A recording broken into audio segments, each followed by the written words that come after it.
8th of March 2022, just a quick update. Things have been moving quite a bit, mostly in my favour, which is good.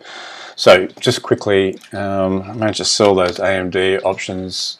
Yeah, put in that video yesterday. Those semis just look horrendous. The semi ETF dropped by 5% last night. You can see the case there, distribution, huge distribution. There's probably more downside to go in those. Got a bit lucky there, because AMD actually opened up a little bit before it tanked last night, so managed to get out right there.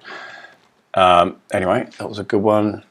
The other one I talked about was Hess. I thought it was a bit of a stupid sale.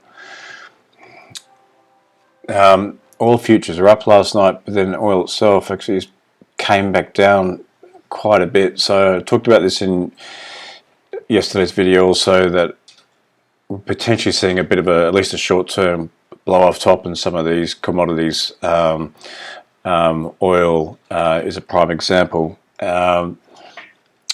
Wheat is just going just vertical at the moment, so at some point soonish we might even see a blow-off top there. It's not to say we won't see a big move for the longer term, but shorter term we're seeing some indications of blow-off tops. We might have just seen that with oil as well.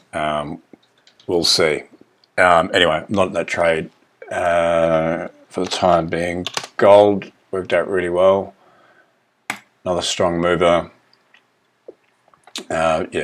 Talked about this yesterday, so I bought it exactly there, bought the options there.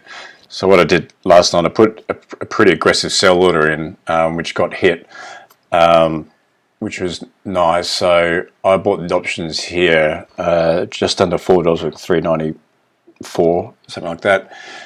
And I put some sell orders in for 40% of my holdings for $9.90, which got hit. So that took out 40% of my holdings. So that's taken out all of my cost base out of that trade. Like some of these other commodities, I'm not sure if we're seeing, just look how fast some of this stuff is rising, whether we're seeing sort of short-term tops here. So yeah, I just want to be safe and take some money off the table. And we're potentially in for much longer moves in some of these commodities. So if we look at the monthly chart on gold, it's had a 12-month or 12+ months base here, coming out of arguably almost a decade-long base here. So if we see this sort of move that we saw from the 2000s to 2011, before growth names really took over, then who knows what gold can do. So yeah, potentially went for a sort of huge moves there.